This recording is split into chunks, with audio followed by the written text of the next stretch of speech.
નમો લોહે સૌહરિહંતામ નમો લોહે સૌહૃદામ નમો લોહે સૌહાયર્યામ નમો લોહે સૌજયામ નમો લોહે સૌત્રિકાળવતી સાવનમ ઓંકારમિંદુ સંયુક્ત નિત્યમ જયંતિ યોગિન કામદમ મોક્ષદો શ્રી ઓંકારાય નમો નમઃ મંગલમ ભગવાન મંગલમ કુટુંબી મંગલમ કુંડારીઓ જૈન્દ્રમોષ મંગલમ નમઃ સમય સાગાય સ્વાનુભૂત્યા ચકાસ્તે ચિત્તવાય ભવાય સર્વમાં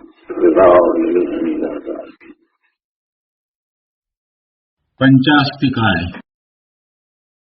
भगवान कुंकुंदाचार्य रचित पंचास्तिकाय परमागम तथा श्री अमृतचंद्राचार्य भगवान रचित समय व्याख्या नामनी पंचास्तिकायनी टीका एनो स्वाध्याय चाले छे। एमां आपणे त्रीजी गाथानो स्वाध्याय शरू कर्यो छे। त्रीजी गाथानो अन्वयार्थ कर्यो छे। अन्वयार्थमां एम कह्युं के 5 अस्तिकायनुं संभावपूर्वक निरूपण एटले जे शब्दनी रचना 5 अस्तिकाय छे, 6 द्रव्यमां 5 अस्तिकाय छे, ए 5 ની શબ્દ રચના જેને શબ્દ સમય પણ કહેવામાં આવે તો એ નિરૂપણ વળી બીજું કહે છે કે અથવા તેનો સમવાય અને એમાં બે વાત લીધી। એક તો એ પંચાસ્તિકાયનો સમ્યક બોધ એટલે કે જે 5 અસ્તિકાય 5 જે દ્રવ્ય છે મુખ્યતાથી અને છઠ્ઠું દ્રવ્ય કાળ દ્રવ્ય એ ગૌણપૂર્વક એમ એનો જે સમૂહ છે એનું જ્ઞાન એટલે એનો બોધ એટલે પંચાસ્તિકાયનો જેમ છે તેમ સાચો સમ્યક બોધ એનું જ્ઞાન અથવા એ સમૂહ પાંચે દ્રવ્યો અને જે અસ્તિકાય નથી એવું કાળ દ્રવ્ય પણ એમાં ગૌણતાથી આવી જાય તો એ બધાને સમય કહ્યું। એટલે પેલી શબ્દ રચના છે તેને શબ્દ સમય કયો। પછી જે પંચાસ્તિકાય સંબંધીનું જે જ્ઞાન થાય કેમ કે જે શબ્દ છે એ શબ્દમાં જ્ઞાન નથી। શબ્દની રચના જે પંચાસ્તિકાયનું વર્ણન કરનારી છે તો એમાં એ 5 અસ્તિકાયનું જ્ઞાન શબ્દમાં નથી। શબ્દ તો જળ છે, શબ્દની રચના છે એ જળ છે, એમાં અક્ષર છે, પદ છે, વાક્ય છે અને એ શબ્દની રચના છે અને શબ્દ જે છે એ તો પૂતગળ પરમાણુના સ્પંદ છે એની રચના છે। એટલે એમાં ન તો જ્ઞાન છે કે ન તો પેલા 5 અસ્તિકાય છે। શબ્દને બ્રહ્મ કહ્યો છતાં તે આ જ્ઞાનથી જુદો છે અને એ શબ્દ એનું જે વાચ્ય એવા પદાર્થોથી પણ જુદો છે। એટલે શબ્દ છે અને એનું એ શબ્દ દ્વારા જે એના નિમિત્તે જે જ્ઞાન થાય છે એ બીજી વસ્તુ। જ્ઞાન તો જીવને થાય છે। જ્ઞાન કોને થાય છે? જીવને થાય છે। એટલે શબ્દના નિમિત્તે જે જ્ઞાન થાય છે એ બીજી વસ્તુ અને જે જ્ઞાનનો વિષય એ 5 અસ્તિકાય એ 5 દ્રવ્ય એ જ્ઞાનનો વિષય છે અને એ વિષય જે છે એને વર્ણવનારા શબ્દો છે। તો મૂળ વસ્તુ મૂળ પદાર્થો એ 5 અસ્તિકાય એ પદાર્થો છે અને એ પદાર્થો સંબંધીનું જે જ્ઞાન જીવને થાય છે તો એ જ્ઞાનમાં એ પદાર્થોનું વર્ણન કરનારા શબ્દો છે તે નિમિત્ત છે। એટલે શબ્દ છે, શબ્દના નિમિત્તે જીવને એનું જ્ઞાન થાય છે અને જ્ઞાન થાય છે તો કોનું જ્ઞાન થાય છે? જે શબ્દ દ્વારા વર્ણવવામાં આવ્યા છે એવા પદાર્થોનું જ્ઞાન થાય છે। એટલે પદાર્થો જુદા છે, એ પદાર્થોને આપણે એમ કહીએ કે એ વાચ્ય છે અને એના જણાવનારા એનું વર્ણન કરનારા શબ્દો છે તે વાચક શબ્દો છે પણ આ વાચક શબ્દો અને આ વાચ્ય, તો એમાં વાચક શબ્દો દ્વારા એ વાચ્યનું જ્ઞાન કરનારો તો જીવ છે ને, એ તો આત્મા છે ને. એટલે જ્ઞાન જે છે એનાથી જુદું છે, બંનેથી જ્ઞાન જુદું છે. શબ્દોમાં કંઈ જ્ઞાન ભર્યું નથી, શબ્દોમાં જ્ઞાન ભર્યું નથી, અને પદાર્થ છે એમાં પણ કાંઈ જ્ઞાન ભર્યું નથી.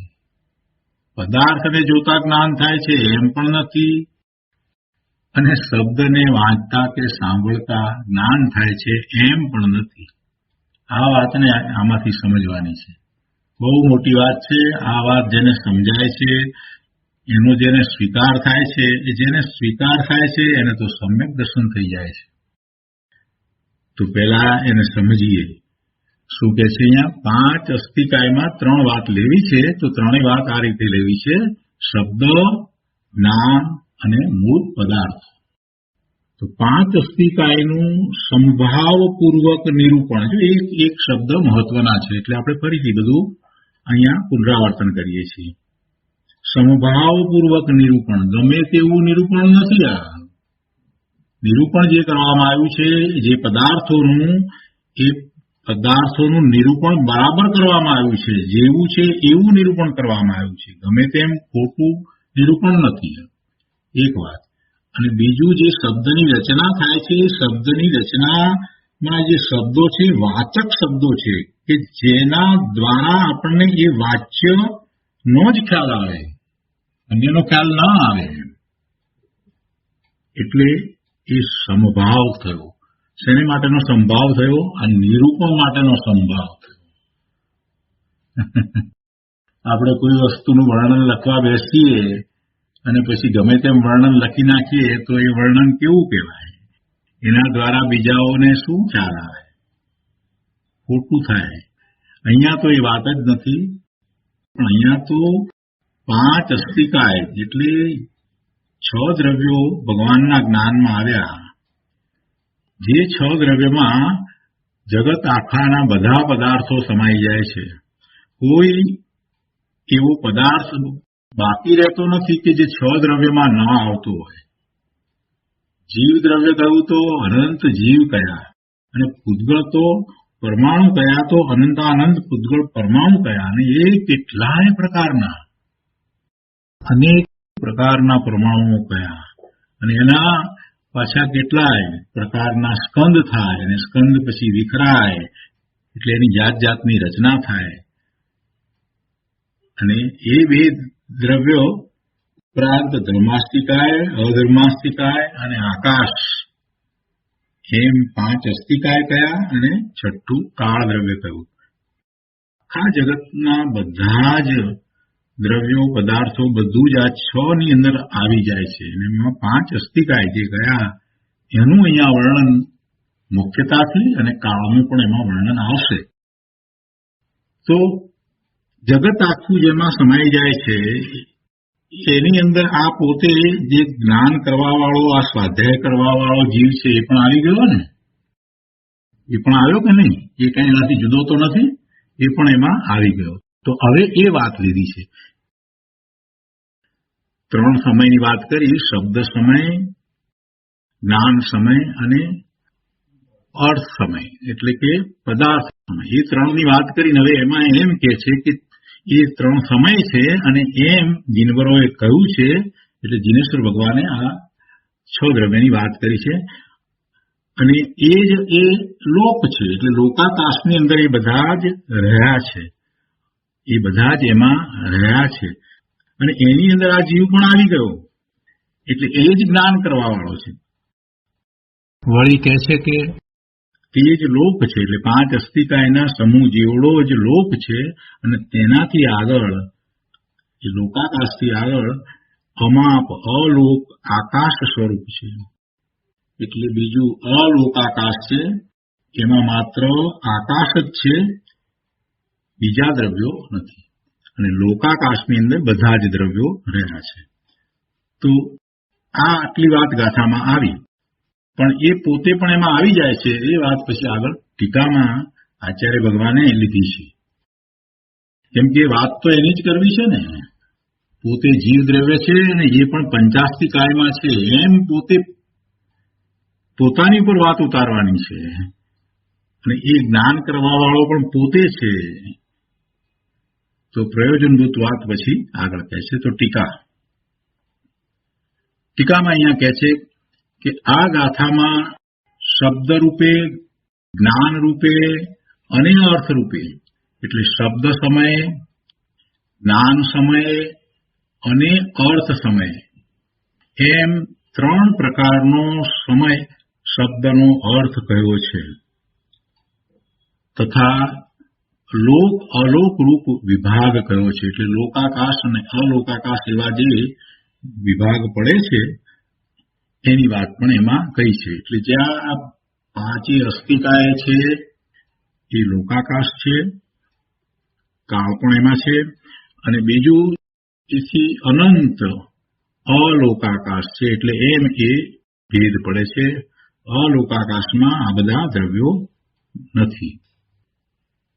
આગળ કહે છે કે ત્યાં પહેલું સમ એટલે મધ્યસ્થ, અર્થાત રાગ દ્વેષથી વિકૃત નહીં બનેલો સમ. સમ એટલે મધ્યસ્થ, પક્ષપાત રહિત, કોઈ પ્રકારની બીજી અસર નીચે ન આવ્યો હોય એવો. એટલે કે કોઈ પણ પ્રકારના રાગ દ્વેષથી જેમાં વિકૃતિ ન આવી હોય. કેમ કે કથન કરવામાં આવે છે તો એમાં પણ કોઈકની અસર નીચે જો કથન કરવામાં આવે, વર્ણન કરવામાં આવે તો એ વર્ણન કેવું થઈ જાય? એ વર્ણન ખોટું થઈ જાય. કોઈક પ્રત્યે દ્વેષ હોય ને વર્ણન કરીએ કે કોઈક પ્રત્યે રાગ હોય ને જે વર્ણન કરવામાં આવે એ વર્ણન જે છે તે મધ્યસ્થ ભાવે થયેલું વર્ણન ન હોય. એટલે એ ખોટું હોય, એ મિથ્યા હોય. એમાં સત્યના અંશ હોય પણ પૂર્ણ સત્ય ન હોય. એટલે એ સ્વીકાર્ય પણ ન હોય. એટલે જે વર્ણન થાય, શબ્દની જે રચના થાય એ પણ એવી જ હોવી જોઈએ. એક એક શબ્દનું મહત્વ છે. સંવાદ, સંવાદ શબ્દ અહીંયા આવ્યો તો એને વિશે અહીંયા કહે છે કે સમ એટલે મધ્યસ્થ, અર્થાત રાગ દ્વેષથી વિકૃત નહીં બનેલો. પહેલી દ્રષ્ટિએ કોઈને એમ થાય કે શબ્દને વળી રાગ ને દ્વેષ ક્યાંથી થતા હશે? રાગ દ્વેષ તો જીવને થાય. પણ પ્રભુ અહીંયા દરેક વાતને જેમ છે તેમ સમજવાની છે. શબ્દ જે છે એ વર્ણન કરનારા શબ્દો જે છે એ પણ બરાબર હોવા જોઈએ. એ કઈ અતિશયોક્તિ વાત કરે કે એની પૂરી વાત ન કરે કે એવું પણ ન હોવું જોઈએ. અને સાથે સાથે એની ઉપર બીજી કોઈ વસ્તુની અસર ના થવી જોઈએ, કોઈ અન્ય ભાવની અસર ન થવી જોઈએ. રાગ દ્વેષ ક્રોધ માન માયાના કોઈ પણ પ્રકારના પોતાના વિભાવ ભાવ છે તો એની અસર તળે એ શબ્દોની રચના થાય એમ ન હોય. એટલી સરસ વાત મૂકી છે. એક વાક્ય રે એની અંદર આખી વાત કરી દીધી કે શાસ્ત્રની રચના કરનારા મહાપુરુષો કેવા હોય તો જ એવી શાસ્ત્રની રચના થઈ શકે. એમને રાગદ્વેષ હોય નહીં તો જ આવી શાસ્ત્રની રચના થાય, તો જ એવા શબ્દો નીકળે. એટલે સમ્યક દર્શન વિના એવી રચના ન થાય. શું કહે છે કે સમ એટલે મધ્યસ્થ, અર્થાત રાગ દ્વેષથી વિકૃત નહીં બનેલો. અને વાદ એટલે એ પાઠ, એ જે કહેવામાં આવે છે એવો એ પાઠ. એમાં અક્ષર પણ હોય, વર્ણ હોય, અને અક્ષરનો સમૂહ એટલે શબ્દ પદ હોય, અને પછી એ પદનો સમૂહ એટલે વાક્ય હોય. એટલે કે વર્ણ, પદ અને વાક્ય એના સમૂહ વાળો જે પાઠ એને વાદ કહ્યો. અને એ વાદ જે છે તે બોલવા રૂપે હોય, કથન રૂપે પણ હોય અને લખાણ રૂપે પણ હોય. તો એ સંવાદ કયો છે. શું કહે છે? સમ એટલે મધ્યસ્થ, અર્થાત રાગ દ્વેષથી વિકૃત નહીં બનેલો. વાદ એટલે વર્ણ, પદ અને વાક્યના સમૂહ વાળો પાઠ. આખું દ્રવ્યસૂત છે એ સંવાદ છે. આખું દ્રવ્યસૂત છે તે સંવાદ છે. એ રાગ દ્વેષની અસર તળે નથી કહેવાયું. એમાં કોઈ વિકૃતિ નથી આવી, કોઈ અન્ય અસર નીચે એ વાત નથી થઈ, એટલે એ સમ પણ છે અને એ જે કહેવાયું છે તો એ અક્ષર, પદ અને વાક્યના સમૂહથી કહેવાયું છે. એટલે જે દ્રવ્યશ્રુત છે તે શું છે? એ સંવાદ છે. અને જે સંવાદ હોય એને જ ખરેખર તો શબ્દ સમય કહેવાય. બીજા બધા જે કહેવાવાળા શબ્દો છે એને પરમાર્થે શબ્દ સમય પણ કહેવાતા નથી.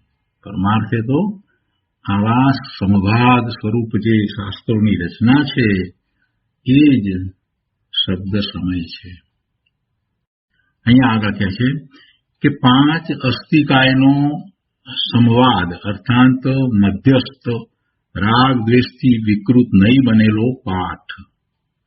5 અસ્થિકાયનો પાઠ કરવામાં આવ્યો છે. અહીંયા 5 અસ્થિકાયનો પાઠ કુંકુંદાચાર્ય ભગવાને આ લખ્યો છે. આ પાઠ છે, આ પ્રાવૃત છે. એમાં 5 અસ્થિકાયની વાત મધ્યસ્થપણે કુંકુંદાચાર્ય ભગવાને કહી છે અને એનો વિસ્તાર એટલે એની ટીકા અમૃતચંદ્રાચાર્ય ભગવાને કરી છે. તો શું કહે છે ટીકામાં અમૃતચંદ્રાચાર્ય ભગવાન કે 5 અસ્થિકાયનો સંવાદ અર્થાત મધ્યસ્થ પાઠ રાગ દ્વેષથી વિકૃત નહીં બનેલો એવો આ 5 અસ્થિકાયનો પાઠ.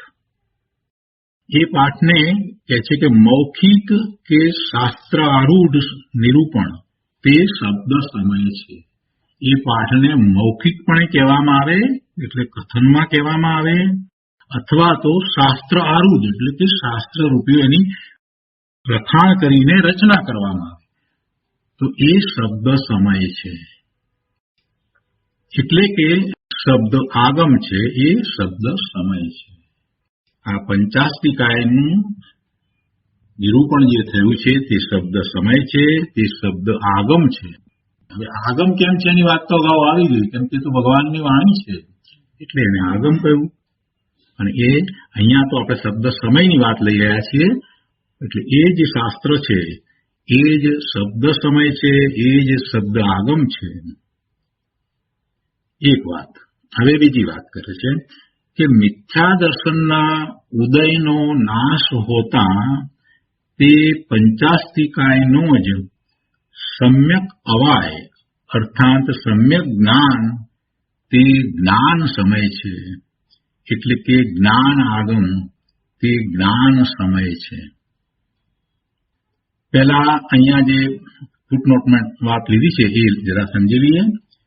સમવાય શબ્દ મૂક્યો છે અહીંયા. સમવાય, સમ વત્તા અવાય, સમ્યક અવાય. સમ એટલે સમ્યક અવાય, જેની અંદર રાગ દ્વેષ નથી, મધ્યસ્થપણે કહેવાયું છે, જેવું છે તેવું જ કહેવાય. એ બધું જે છે તે સમ છે, તે સમ્યક છે. તો એ સમ્યક અવાય. તો સમ્યક અવાય એટલે સમ્યક જ્ઞાન. સમ્યક જ્ઞાન.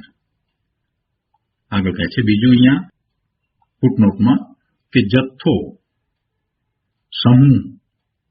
આ પંચાસ્તિકાય સંગ્રહ શાસ્ત્રમાં અહીં કાળ દ્રવ્ય કે જે દ્રવ્ય હોવા છતાં અસ્તિકાય નથી તેને વિવક્ષામાં ગૌણ કરીને, એટલે જે આ વર્ણન ચાલે છે અહીંયા એમાં એને ગૌણ કરીને પંચાસ્તિકાયનો સમવાય તે સમય છે એમ કહ્યું છે.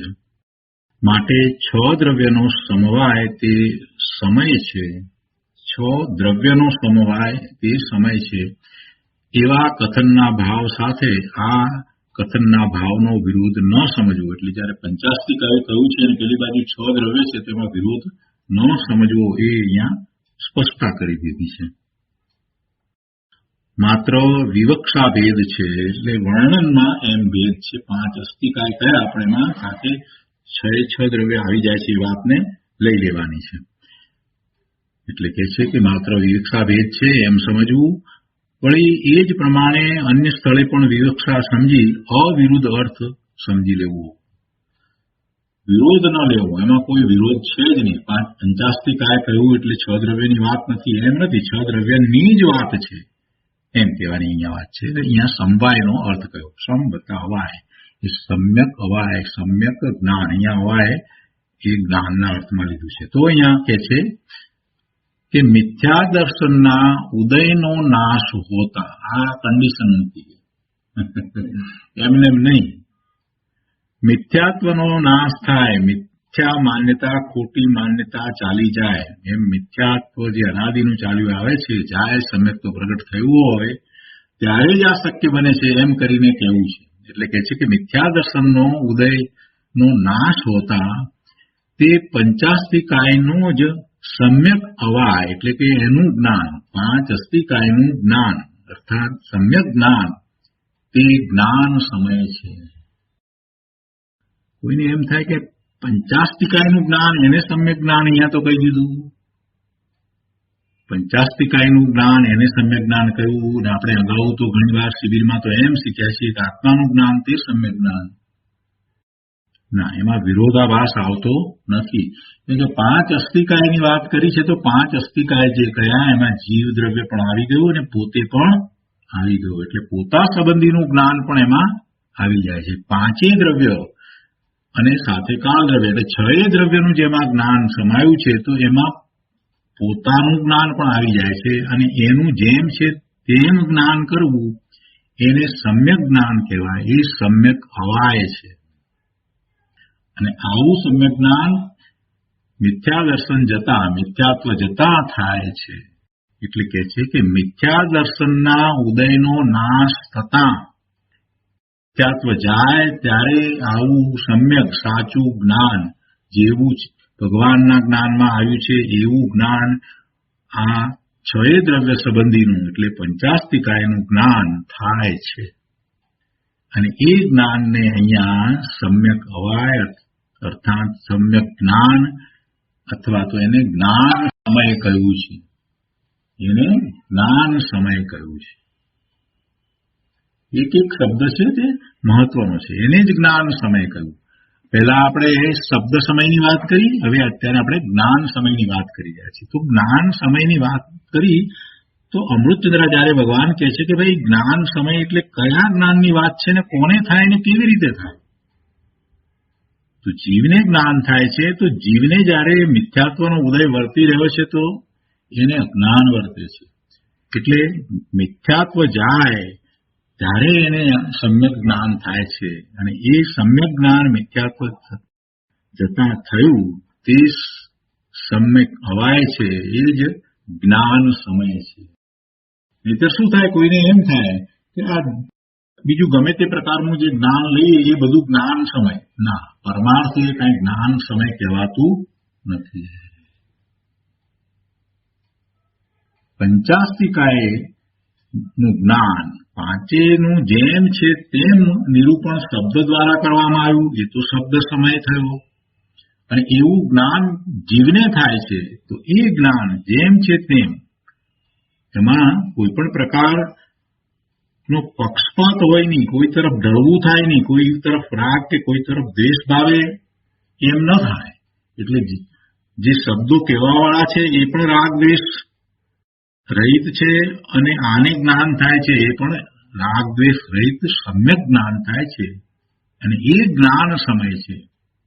પાંચ અસ્તિકાયનો જ સમ્યક અવાય અર્થાત સમ્યક જ્ઞાન તે જ્ઞાન સમય છે. ગુરુદેવે એનો ઘણો વિસ્તાર કર્યો છે. અહીંયા કહે છે કે એટલે કે એ જ્ઞાન આગમ છે તે જ્ઞાન સમય છે. ત્રીજું પદાર્થ સમયની વાત છે, અર્થ સમયની હવે ત્રીજામાં વાત કરે છે કે કથનના નિમિત્તે જણાયેલા તે પંચાસ્તિકાયનો જ વસ્તુ રૂપે સમવાય અર્થાત જથ્થો તે અર્થ સમય છે. વસ્તુ રૂપે એટલે જે ખરેખર પદાર્થો છે તે અર્થ સમય છે. ઉદ્ગળના સ્કંદની જે રચના એ બધા પદાર્થો, જીવ દ્રવ્ય, ઉદ્ગળ પરમાણુ જે છે એટલે ઉદ્ગળ દ્રવ્ય એ પદાર્થ છે. અને એ મૂળ પદાર્થો એનું જ્ઞાન જીવને થાય છે અને એનું જ્ઞાન કરાવનારા શબ્દો છે. એટલે શબ્દ સમય દ્વારા આ પદાર્થોનું એટલે અર્થ સમયનું જ્ઞાન જીવને થાય છે અને એ જ્ઞાન સમય છે તે જ આગમ છે. ત્રણેય વાત એમાં એ રીતે આવે છે. શબ્દ, જ્ઞાન અને મૂળભૂત પદાર્થો. તો કે છે કે કથનના નિમિત્તે જણાયેલા. હવે જુઓ દરેક શબ્દનું મહત્વ. એ જણાયેલા એટલે જેનું જ્ઞાન થયું.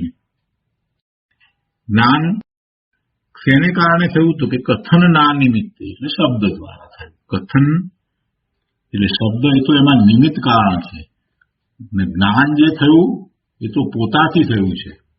કથનના નિમિત્તે એમ નથી કહ્યું કે શબ્દો દ્વારા જ જ્ઞાન થયું છે, શબ્દોએ જ્ઞાન કરાવ્યું એમ નથી. કથનના નિમિત્તે શબ્દો તો એમાં નિમિત્ત હતા. જ્યારે પંચાસ્તિકાયનું જ્ઞાન થયું ત્યારે એ શબ્દો તો નિમિત્ત માત્ર છે. કથનના નિમિત્તે જણાયેલા તે પંચાસ્તિકાયનો જ વસ્તુ રૂપે સમવાય એટલે એવા પદાર્થો, એ જ એવો જથ્થો એટલે એવા દ્રવ્યો, એ જ અર્થ સમય છે. અને બીજી એક વાત કે જેમ શબ્દો દ્વારા જ્ઞાન નથી થતું, શબ્દો તો નિમિત્ત કારણ છે, એવી જ રીતે આ પદાર્થો છે તો પદાર્થો દ્વારા જ્ઞાન થાય છે એમ પણ નથી. પદાર્થો ને જોવાથી જ્ઞાન થાય છે, પદાર્થો સામે છે માટે પદાર્થોનું જ્ઞાન થાય છે એમ પણ નથી. કારણ કે જે પદાર્થ છે એ પદાર્થોનું પણ પરિણમન છે અને દરેક સમયે એનું પરિણમન થાય છે, એની અવસ્થા બદલાય છે, એની નવી નવી પર્યાય થાય છે. તો એનું જ્ઞાન જે થાય છે એ પદાર્થો છે અને પદાર્થોની પર્યાયો છે માટે થાય છે એમ પણ નથી. જ્ઞાન સ્વતંત્ર છે, જ્ઞાન પોતાને પોતાથી થાય છે. અહીંયા આ ડેસ્ક છે તો આ ડેસ્કનું જ્ઞાન અહીંયા ડેસ્ક છે માટે થાય છે એમ નથી. જ્ઞાન સ્વતંત્ર છે, જ્ઞાન પોતાથી છે. દેશ છે માટે દેશનું જ્ઞાન થાય છે એમ નથી. કેવળી ભગવાનને બધા જ પદાર્થોની બધી જ પર્યાયો જે ભૂતકાળમાં થઈ ગઈ, જે અવસ્થાઓ થઈ ગઈ એ બધી જ અવસ્થાઓ બધા જ પદાર્થોની એનું પણ જ્ઞાન છે. વર્તમાનમાં બધા જ પદાર્થોની જે પર્યાય છે એનું પણ જ્ઞાન છે અને આ બધા જ પદાર્થોની ભવિષ્યની અનંત પર્યાયો એનું પણ જ્ઞાન છે. જે પર્યાયો થઈ નથી એનું પણ કેવળી ભગવાનને જ્ઞાન છે. ત્રણ લોકના બધા જ પદાર્થોનું ત્રણેય કાળનું જ્ઞાન કેવળી ભગવાનને એક સમયની એમની જ્ઞાનની પર્યાયમાં હોય છે. એટલે એનો અર્થ એ થયો કે એ પદાર્થો એમની ભવિષ્યકાળમાં જે પર્યાયો છે અત્યારે નથી, છતાંય જ્ઞાન થાય છે. તો એના ઉપરથી શું ખ્યાલમાં આવે છે કે એ પદાર્થોની પર્યાય એ કંઈ જ્ઞાન થવામાં કારણ નથી, એના વિના જ એનું જ્ઞાન થાય છે. શાંતિથી સમજવું ભાઈ. ક્રમબદ્ધ પર્યાયમાં આપણે આ વાત લીધી છે, કરી છે વાત કે સર્વજ્ઞ પરમેશ્વરને જે જ્ઞાન થાય છે તો કઈ સામે પદાર્થો છે? ના. પદાર્થો હોય કે ન હોય, પદાર્થોની પર્યાયો હોય કે ન હોય, છતાં એમને જ્ઞાન થાય છે. એટલે ભવિષ્ય કાળમાં જે પદાર્થો જે છે એની જે પર્યાય થવાની છે એનું પણ એમને જ્ઞાન વર્તે છે અને એમ જ થાય છે. એનો અર્થ જ એ છે કે જ્ઞાનમાં એ મૂળ પદાર્થ જે છે એ કારણભૂત નથી. જ્ઞાન સ્વતંત્ર છે, જ્ઞાન પોતાથી થાય છે, જ્ઞાનને કોઈ સીમા હોતી નથી. એટલે અહીંયા શબ્દના કારણે જ્ઞાન નથી થતું, પણ વ્યવહારથી એમ કહેવાય કે શબ્દ જ્ઞાન થવામાં નિમિત્ત કારણ છે. વ્યવહારથી એમ કહેવાય કે શબ્દ છે તે જ્ઞાન થવામાં નિમિત્ત કારણ છે. એવી જ રીતે આ પદાર્થો છે એને પણ કોઈક અપેક્ષાએ એમ કહેવાય કે પદાર્થ છે તે જ્ઞાન થવામાં નિમિત્ત કારણ છે, એવું કોઈક અપેક્ષાએ કહેવાય. છદ્મસને એવું હોય કે સામે પદાર્થ છે અને એનું એને જ્ઞાન થાય, પણ એ બધું નિમિત્ત એને નિમિત્તના કથન કયા? વાસ્તવમાં તો જ્ઞાન તો સ્વતંત્ર રીતે જ થાય છે. એ સર્વજ્ઞને પણ સ્વતંત્ર રીતે જ્ઞાન થાય છે અને છદ્મસને પણ સ્વતંત્ર રીતે જ્ઞાન થાય છે. જ્ઞાન થવામાં ન તો પદાર્થો કારણભૂત છે કે ન તો શબ્દો કારણભૂત છે. શબ્દો કે પદાર્થો, શબ્દ કે જે પદાર્થોનું વર્ણન કરનારા શબ્દો છે, વાચક શબ્દો છે અને એનું વાચ્ય પદાર્થ છે, તો એવા પદાર્થોનું જ્ઞાન થવામાં શબ્દો પણ કારણભૂત નથી અને પદાર્થો પણ કારણભૂત નથી. એવું આ જ્ઞાન આ આત્માને સ્વતંત્ર રીતે થાય છે અને એ જ્ઞાન છે તે સમ્યક જ્ઞાન છે. એની આ વાત લીધી છે. પંચાસ્તિકાયનું જે જ્ઞાન થયું તો એ જ્ઞાન થવામાં જીવને સ્વતંત્રપણું જ્ઞાન થયું છે અને જેનું જ્ઞાન થયું છે એ પદાર્થોનો સમૂહ, જથ્થો, એ અર્થ સમય છે. તો ત્રણેયની વાત આવી ગઈ. એટલે કે સર્વ પદાર્થ સમૂહ છે તે અર્થ સમય છે. શબ્દ સમય, જ્ઞાન સમય અને અર્થ સમયની આવી વાત છે. અને એમાંથી આપણે પ્રયોજનભૂત વાત એટલી સમજવાની છે કે જ્ઞાન સ્વતંત્રપણે થાય છે. એમાં જે જ્ઞાન થવાના નિમિત્તભૂત જે શબ્દો છે તે શબ્દો જે છે એ પણ રાગ દ્વેષની વિકૃતિથી રહિત છે અને એટલા માટે જ એ શબ્દ સમય છે, એ શબ્દ આગમ છે. તો આગળ લઈએ કે છે કે અહીં જ્ઞાન સમયની પ્રસિદ્ધિ અર્થે શબ્દ સમયના સંબંધથી અર્થ સમય કહેવાનો શ્રી કુંકુંદાચાર્ય ભગવાનનો ઈરાદો છે.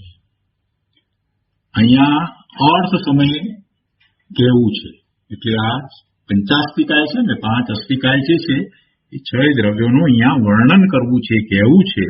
તો કે છે કે એ જ્ઞાન સમયની પ્રસિદ્ધિ અર્થે શબ્દ સમયના સંબંધથી એ અર્થ સમય કહેવાનો કુંકુંદાચાર્ય ભગવાનનો ઈરાદો છે. એટલે જ્યારે કુંકુંદાચાર્ય ભગવાન પંચાસ્તિકાય કહેવા બેઠા છે તો એમને પ્રસિદ્ધિ તો જ્ઞાન સમયની કરવી છે.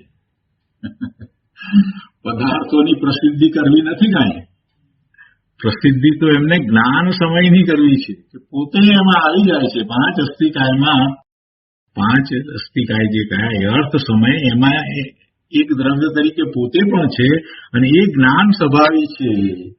તો એવા જ્ઞાન સ્વભાવી ભગવાન આત્માની પ્રસિદ્ધિ અહીંયા તો કરવી છે. એટલે કે છે કે જ્ઞાન સમયની પ્રસિદ્ધિ અર્થે. જ્ઞાન સમય ક્યાં છે? જ્ઞાન સમય ક્યાં રહ્યો છે? એ તો આત્મામાં છે. જ્ઞાન જે છે તે કઈ આત્માથી જુદું છે? આત્માથી જુદું તો છે નહીં. એટલે જ્ઞાન સમયની પ્રસિદ્ધિ કહો કે આત્માની પ્રસિદ્ધિ કહો, બે એક જ વાત છે. શાંતિથી સમજવા જેવી વાત છે. પ્રભુ આ તો એક જ્ઞાન સમયની પ્રસિદ્ધિ. તો જ્ઞાન ક્યાં છે? જ્ઞાન પદાર્થોમાં નથી, શબ્દમાં નથી. તો જ્ઞાન રહ્યું છે ક્યાં? તો જ્ઞાન તો આત્માને છે.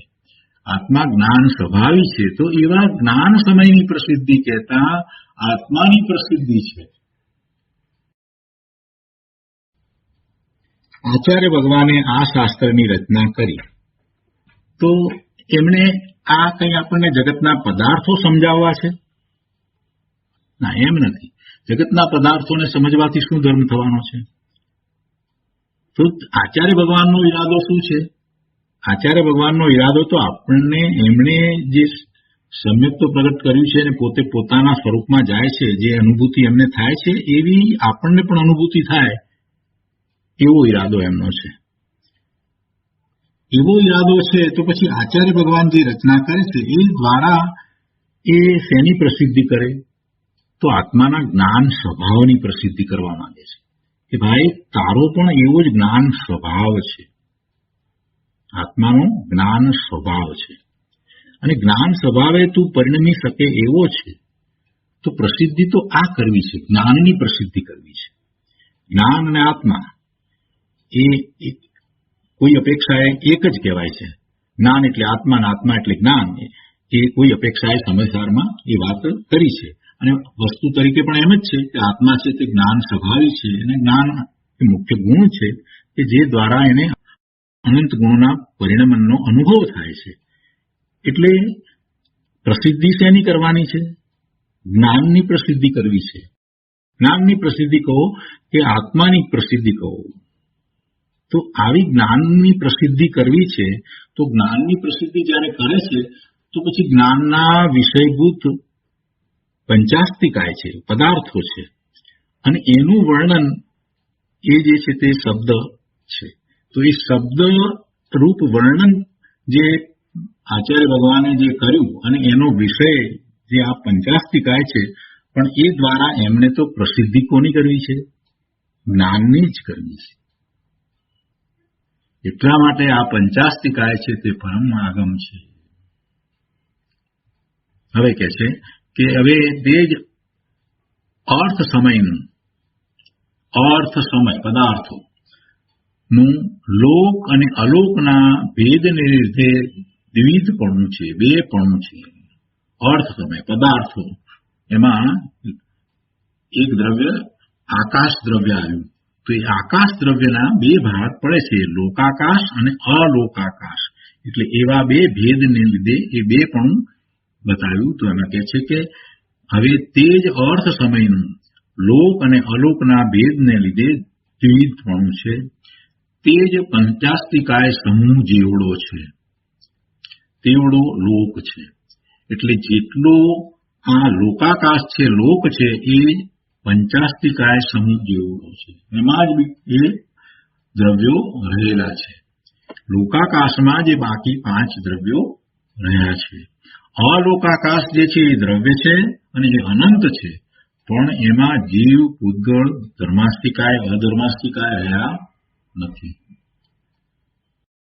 એટલે કે છે કે એ જ લોક છે, જે પંચાસ્તિકાયના સમૂહ છે, એવડો જ એ લોક છે, લોકાકાશ છે. અને તેનાથી આગળ અમાપ, જેનું કોઈ માપ નીકળી ન શકે, અનંત અલોક છે, અલોકાકાશ છે. અને તે અલોક અભાવ માત્ર નથી, પરંતુ પંચાસ્તિકાય સમૂહ જેટલું ક્ષેત્ર બાદ કરીને બાકીના અનંત ક્ષેત્રવાળું આકાશ છે. એટલે કે લોકાકાશ સિવાય બાકી બધું અનંત જે આકાશ છે એ અલોકાકાશ છે. આકાશ કયું? તો આકાશમાંથી અલોકાકાશ અને લોકાકાશ. તો અલોકાકાશ કેવડું છે? તો કે લોકાકાશ જે છે, જે પંચાસ્તિકાયના સમૂહ જેટલું જે લોકાકાશ છે એટલું બાદ કરો તો બાકી બધું શું છે? એ અલોકાકાશ છે. અને એ અલોકાકાશ જે છે તે અલોક એ અભાવ માત્ર નથી, એ હોવા પણ છે, અભાવ માત્ર નથી. એમ કહીને શું સમજાવવું છે?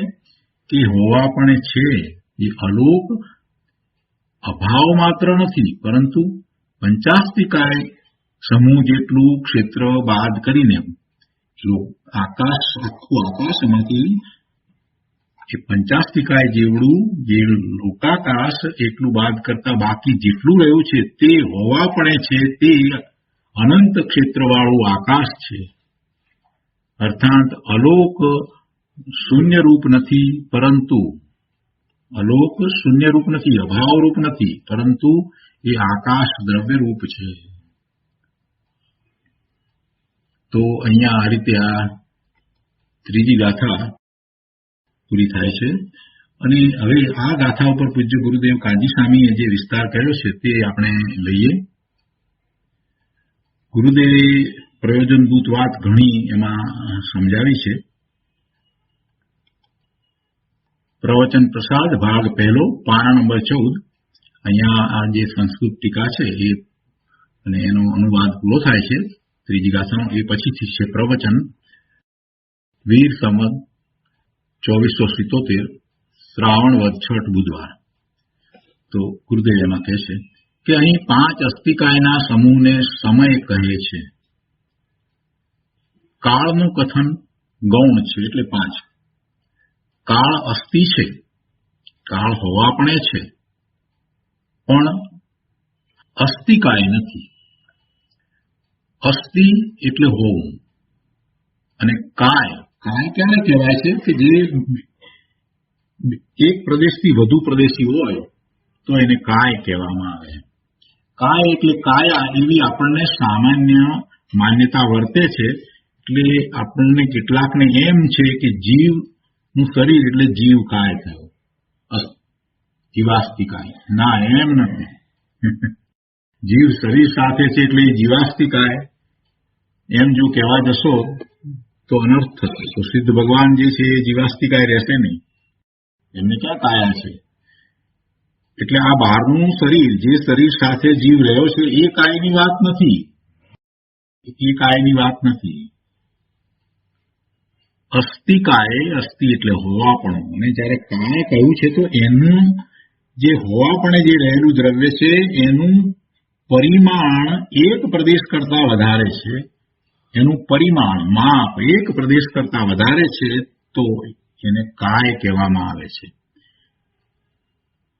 જીવ અસંખ્યાત પ્રદેશ પરિમાણ છે.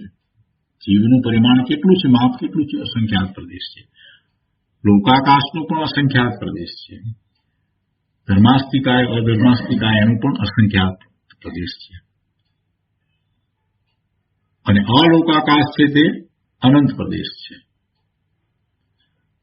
પૂતગળ પરમાણુ છે તે એક પ્રદેશ છે એનું પરિમાણ, પણ પૂતગળ પરમાણુ જે છે એમાં સ્નિગ્ધતા અને વૃક્ષતાનો એવો ગુણ છે એટલે એક પરમાણુ બીજા પરમાણુ સાથે જોડાય છે અને સ્કંદની રચના થાય છે. એટલે એ અપેક્ષાથી એને પણ કાય કહેવામાં આવે છે. તો એક પરમાણુ લઈએ તો એક પ્રદેશી છે, છતાં પણ પૂતગળને અસ્તિકાય એટલા માટે કહ્યું કે પરમાણુમાં એવી યોગ્યતા છે, એમાં સ્નિગ્ધતા અને વૃક્ષતાના ગુણ છે કે જેથી એ એકબીજા સાથે જોડાય છે પરમાણુ સાથે, એટલે એક કરતા વધારે પ્રદેશ એના હોય છે. પણ કાળાણુ છે એ કાળાણુની અંદર એવો ગુણ નથી, વૃક્ષતાનો કે સ્નિગ્ધતાનો એવો કોઈ ગુણ નથી. એ કાળાણુ લોકાકાશના અસંખ્ય પ્રદેશ ઉપર, દરેક પ્રદેશ ઉપર એક એક રહ્યા છે, પણ એ જોડાતા નથી, એ એક જ હોય છે. એટલે એ એક પ્રદેશી છે, એટલે એને કાય નથી કહેતા. તો જે કાય કહેવામાં આવી એ જે મૂળભૂત દ્રવ્ય જે છે એના ક્ષેત્રના પરિમાણની અપેક્ષાએ એને કાય કહેવામાં આવ્યું છે. મૂળભૂત દ્રવ્ય એનું ક્ષેત્ર, જીવનું ક્ષેત્ર. એમ નથી કે જીવ કોઈ કાયા સાથે રહ્યો છે એની વાત નથી, કે જીવ જે કાયા સાથે રહ્યો છે એ તો પૂતગળનો સ્કંદ છે.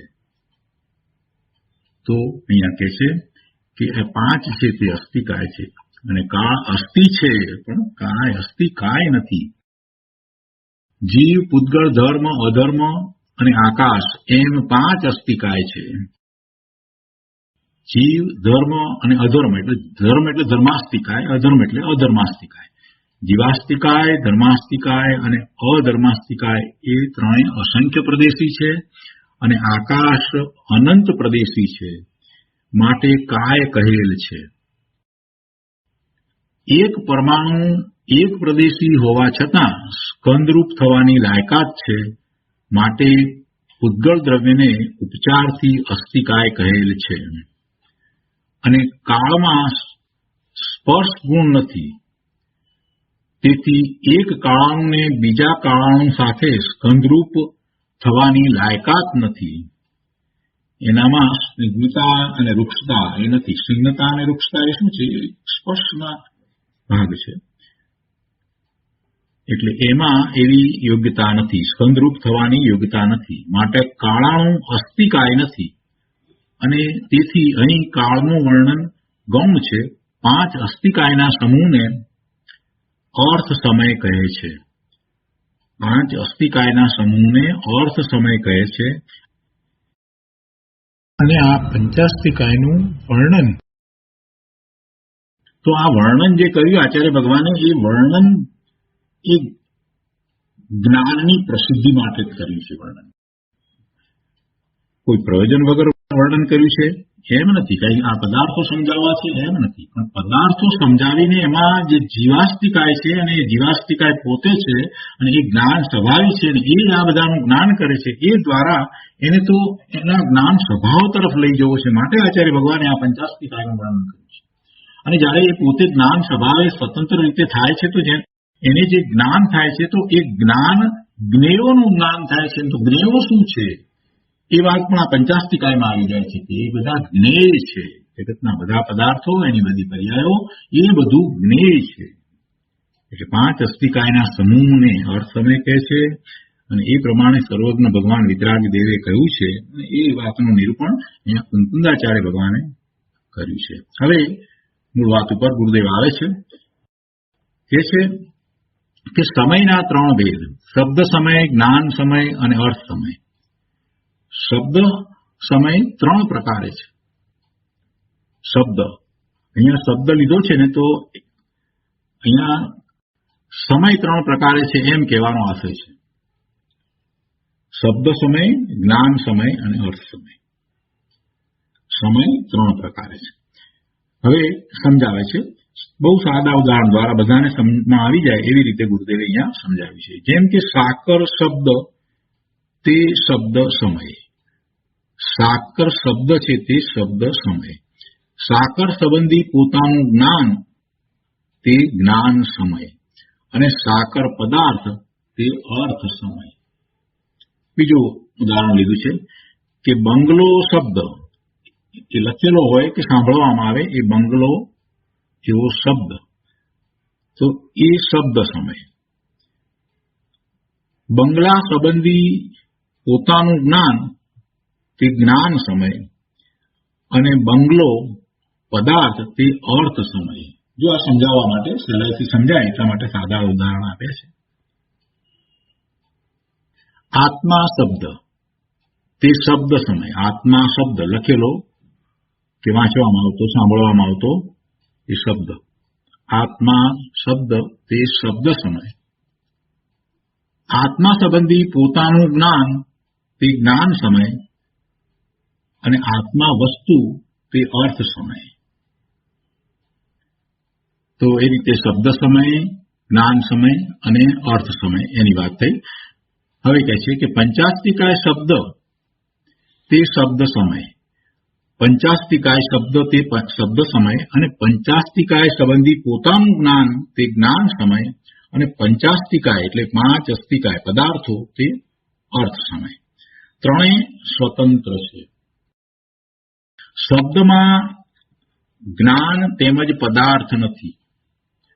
શબ્દમાં જ્ઞાન નથી કે શબ્દની અંદર પદાર્થ નથી. શબ્દ તો માત્ર વાચક શબ્દ છે, પણ એ વાચક શબ્દ જે છે એ પણ બરાબર યથાર્થ જેમ હોય તેમ જ હોય, તો જ એના વાચ્ય તરફ એ લઈ જાય, તો જ એ એને વાચ્ય તરફ લઈ જાય. સાકરને બદલે કોઈ ફાકર બોલે તો આપણને કઈ ખ્યાલ આવે કે આ સફેદ રંગનો મીઠો ગાંગડો છે એવો ખ્યાલ આવે છે? નથી આવતો. આપણે પૂછવું પડે, ભાઈ ફાકર શું થશે, શું ફાકર?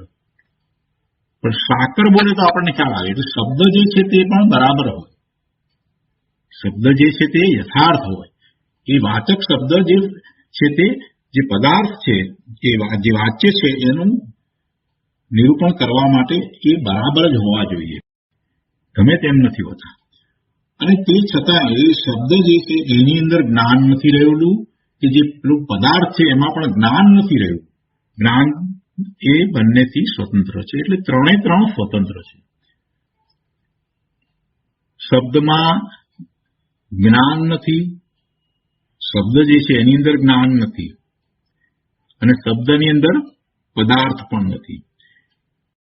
વળી જ્ઞાનમાં જે જ્ઞાન થાય છે તો જીવને થાય છે ને, એની અંદર શબ્દ નથી અને પદાર્થ પણ નથી. જ્ઞાનને શબ્દની જરૂર નથી. જ્ઞાન શબ્દની અપેક્ષા વિનાનું છે. જ્ઞાનને સામે પદાર્થ હોવા જોઈએ એવી પણ જરૂર નથી, કેમ કે જ્ઞાનમાં શબ્દ તથા પદાર્થ નથી. વળી કહે છે કે અર્થમાં એટલે પદાર્થમાં જ્ઞાન તેમજ શબ્દ નથી. પદાર્થની અંદર જ્ઞાન નથી, પદાર્થમાં જ્ઞાન નથી અને એમાં શબ્દ પણ નથી. એટલે 3 સ્વતંત્ર છે, કોઈ કોઈમાં નથી.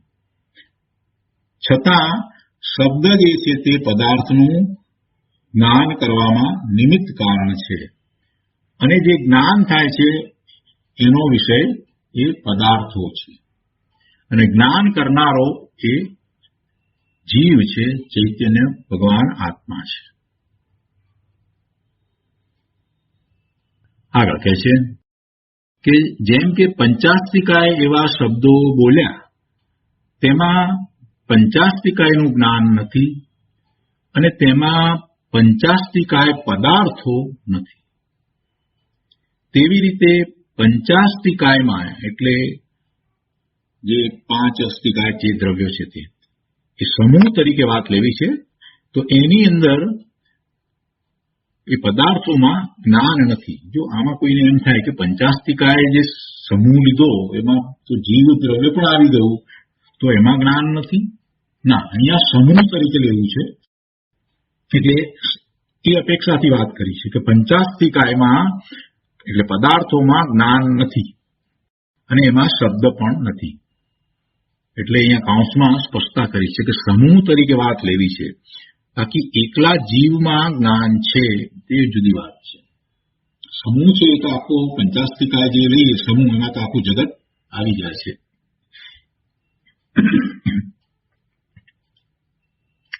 ફરીથી કે પંચાસ્તિકાય એવા શબ્દો બોલ્યા અથવા તો એવા વાંચવામાં આવ્યા, તો એ પંચાસ્તિકાય શબ્દ છે એમાં જ્ઞાન નથી, એમાં પદાર્થો પણ નથી. પંચાસ્તિકાય પાંચ અસ્તિકાય એવા પદાર્થો પણ નથી. તેવી રીતે પંચાસ્તિકાએ આ જે સમૂહ લીધો પદાર્થોનો સમૂહ, એમાં જ્ઞાન નથી અને એમાં શબ્દો પણ નથી. હવે જેમાં જ્ઞાન નથી એમ કહ્યું તો એમાં સ્પષ્ટતા એ કરી કે જે સમૂહ છે પાંચ અસ્તિકાયનો, એમાં એક જીવ પણ છે, જીવાસ્તિકાય પણ છે. તો એ જીવ એકલામાં જ્ઞાન છે, પણ સમૂહ તરીકે અહીંયા વાત લીધી છે, એટલે આ રીતે લીધું છે. વળી જ્ઞાનમાં શબ્દો નથી અને પદાર્થો પણ નથી. જ્ઞાન છે, એની અંદર શબ્દ પણ નથી અને પદાર્થ પણ નથી. પણ શબ્દોનું તથા પદાર્થોનું જ્ઞાન આવી જાય છે. જ્ઞાનની અંદર શબ્દોનું પણ જ્ઞાન આવી જાય છે, પદાર્થોનું પણ જ્ઞાન આવી જાય. એક તરફ આપણે એમ કહીએ કે શબ્દના નિમિત્તે એને જ્ઞાન થાય છે અને એ જ્ઞાનનો વિષય પદાર્થ છે, ને ખરેખર જોવા જઈએ તો આ બધું તો વ્યવહારનું કથન છે. નિશ્ચયથી તો જ્ઞાન સ્વતંત્રપણે પોતે પરિણમે છે, તો એમાં એ જ્ઞાનમાં એને શબ્દોનું પણ જ્ઞાન વર્તે છે અને પદાર્થોનું પણ જ્ઞાન વર્તે છે. નિશ્ચય તો આવો છે. શું છે? જ્ઞાનમાં શબ્દો પણ આવી જાય, શબ્દોનું પણ જ્ઞાન આવી જાય છે, પદાર્થોનું પણ જ્ઞાન આવી જાય છે. એટલે જ્ઞેય માત્રને જે જાણે છે તે જ્ઞાન છે, એ નિશ્ચય છે. હવે આગળ કહે છે કે રાગ રહિત દ્રવ્ય શ્રુતની રચના તે શબ્દમય છે. આ જે મથાળું બાંધ્યું છે એ બહુ જ સમજવા જેવું છે. એની અંદર આખી વાત ગુરુદેવે જે સમજાવી છે તે શાંતિથી સમજવા જેવી છે. દ્રવ્ય શ્રુતની રચના એટલે આ શબ્દોની રચના. એ શબ્દ સમય છે, જેમાં અક્ષર છે, પદ છે અને વાક્ય છે. એવી જે આ રચના છે તે શબ્દ સમય છે, અને એને દ્રવ્યશ્રુત જ્યારે કહેવામાં આવ્યું છે તો પછી એ દ્રવ્યશ્રુત એવું જ હોય કે જેમાં કોઈ રાગ કે દ્વેષની વાત ન હોય, રાગ દ્વેષની પ્રરૂપણા ન હોય, એની અનુમોદના ન હોય, એનાથી એ રહિત જ હોવું જોઈએ. નહીતર એને દ્રવ્યશ્રુત કહે કોણ? આપણે એમ કહીએ છીએ કે ભાઈ દ્રવ્યશ્રુતના નિમિત્તે જીવને ભાવશ્રુત પ્રગટ થાય છે. તો પછી દ્રવ્યશ્રુતના નિમિત્તે જો ભાવશ્રુત પ્રગટ થતું હોય તો દ્રવ્યશ્રુત છે તે રાગ દ્વેષ વગેરે વિનાનું જ હોવું જોઈએ. એટલે એ શબ્દ સમય જે દ્રવ્યશ્રુતની રચના, જે આ પરમ આગમની આ જે રચના થઈ છે એ દ્રવ્યશ્રુત છે, અને એ દ્રવ્યશ્રુતની રચના તે શબ્દ સમય છે. પણ એને દ્રવ્યશ્રુત જયારે કહેવામાં આવ્યું છે તો પછી એમાં રાગ દ્વેષ અંશ પણ હોય નહીં. ગુરુદેવ એ વાત બહુ સરસ રીતે અહીંયા સમજાવે છે. શું કહે છે ગુરુદેવ? કે આ ત્રણ ભેદોથી પંચાસ્તિકાયની રાગ દ્વેષ રહિત યથાર્થ અક્ષર, પદ અને વાક્યની રચના છે, તેને દ્રવ્યશ્રુત રૂપ શબ્દ સમય કહે છે. આ પંચાસ્તિકાયમાં દ્રવ્ય સૂત્રરૂપ શબ્દોમાં ક્યાંય પણ રાગ દેશ સ્થાપે એવું કથન નથી. એટલે કે એ શબ્દોનો જે સમૂહ છે, આખી રચના જે થઈ છે, એમાંથી કોઈ રીતે આપણને રાગ થાય અથવા તો રાગની અનુમોદના થાય, દ્વેષ થાય કે દ્વેષની અનુમોદના થાય, એમ બને નહીં, એવું બને નહીં. આ રચના, આ પંચાસ્તિકાયની જે રચના થઈ, શબ્દ સમૂહ છે, શબ્દ આગમ છે, તો એમાંથી કોઈ રાગ દ્વેષ નો ભાવ જીવને થાય, એમાંથી કોઈ રાગ દ્વેષ ને સ્થાપે, એની અનુમોદના થાય, એવું બની શકે નહીં, એવું હોય જ નહીં. નહીં તો એ દ્રવ્યશ્રુત કહેવાય નહીં. આ પંચાસ્તિકાયમાં દ્રવ્યશ્રુત રૂપે શબ્દોમાં, એટલે એમાં વાક્યોમાં, આખી રચનામાં, આખા પેરેગ્રાફોમાં, બધી જગ્યાએ લઈ લો. અહીંયા તો આ જે રચના જે થઈ છે એ તો ગાથા રૂપે છે, એટલે એમાં તો કોઈ આખા પેરેગ્રાફ પણ નથી. પણ એની રચનાની સાથે જે ટીકા લખી છે, તો ટીકામાં પણ, એમાં પણ ક્યાંય પણ રાગ દ્વેષ સ્થાપે એવું કથન નથી. પંચાસ્તિકાયનું વાંચન કરીને શુભ ભાવ કરવા જેવો છે એમ જે ભાવ કાઢે તેણે પંચાસ્તિકાયનું વાંચન કર્યું નથી. કોઈ એમ માને કે આ તો 6 દ્રવ્યની વાત છે, 9 તત્વની વાત છે, ઠીક છે, એમાં શું છે, તો સમજવું કે એને પંચાસ્તિકાયનો ખરેખર સ્વાધ્યાય કર્યો નથી. પંચાસ્તિકાયનો સ્વાધ્યાય કરે અને માત્ર એ 6 દ્રવ્યના નામ જાણે અને એના કેટલા પ્રદેશ ને કેટલા સંખ્યાને આ બધું જાણે, તો સમજવું કે એને ખરેખર કાંઈ અભ્યાસ કર્યો નથી, સ્વાધ્યાય કર્યો નથી. અને વળી એમાંથી કોઈક પ્રકારે એને રાગ થાય કોઈક રીતે, તો સમજવાનું કે એને ખરેખર પંચાસ્તિકાયનો સ્વાધ્યાય કર્યો જ નથી, એનું વાંચન પણ કર્યું નથી. પંચાસ્તિકાયનું વાંચન કરીને એમાંથી જો એવું કાઢે કે આ શુભભાવથી કંઈક લાભ થાય છે અથવા તો શુભભાવ કરવા જેવો છે, એમ જે ભાવ કાઢે, તો તેણે પંચાસ્તિકાયનું વાંચન કર્યું નથી. કેમ કે તો રાગ ભાવ થયો, શુભભાવ તો રાગ ભાવ છે. અને રાગ દ્વેષ રહિત આ શબ્દની રચના છે, એટલે શબ્દની રચના એવી થઈ છે કે એના નિમિત્તે રાગ કે દ્વેષની સ્થાપના થાય જ નહીં.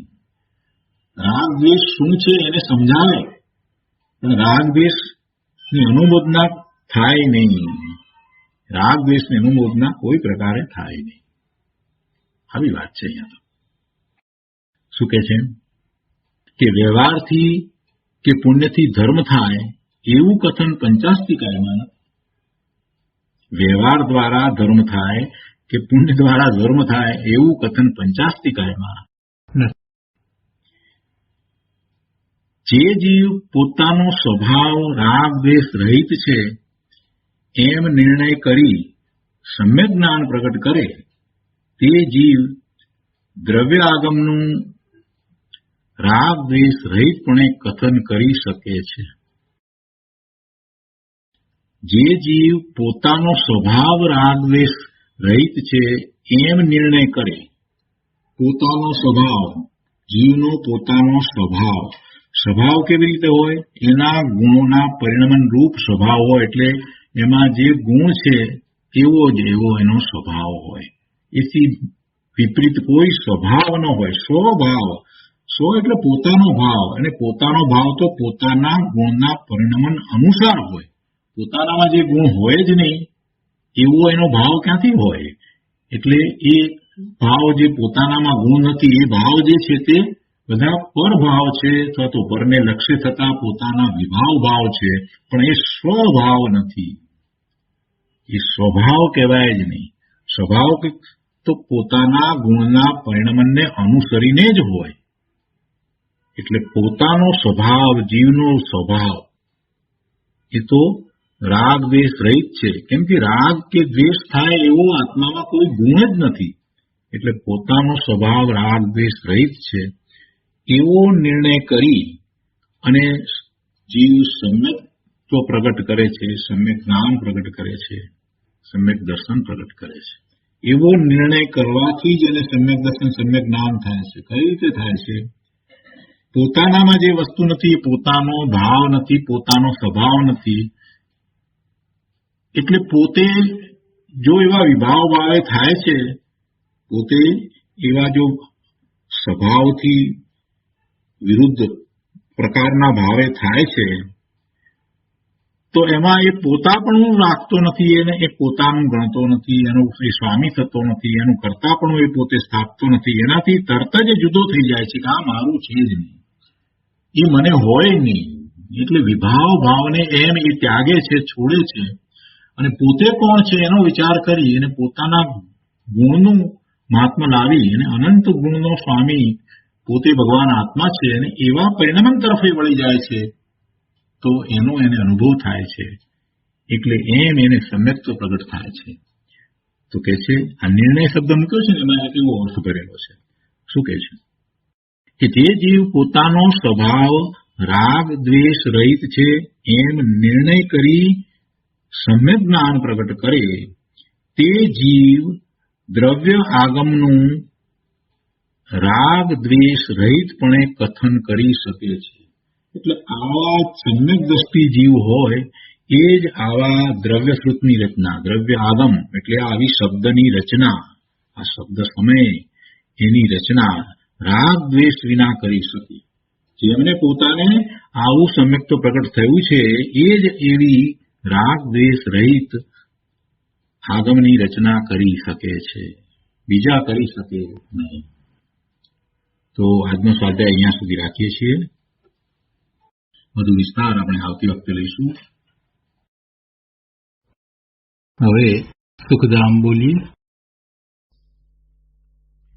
સુખધામ અનંત સુસંત ચરી દિન રાત રહે તદ જ્ઞાન મહી પ્રશાંતિ અનંત સુધામય જે પ્रणमु पदते वरते जयते प्रणमु पदते वरते जयते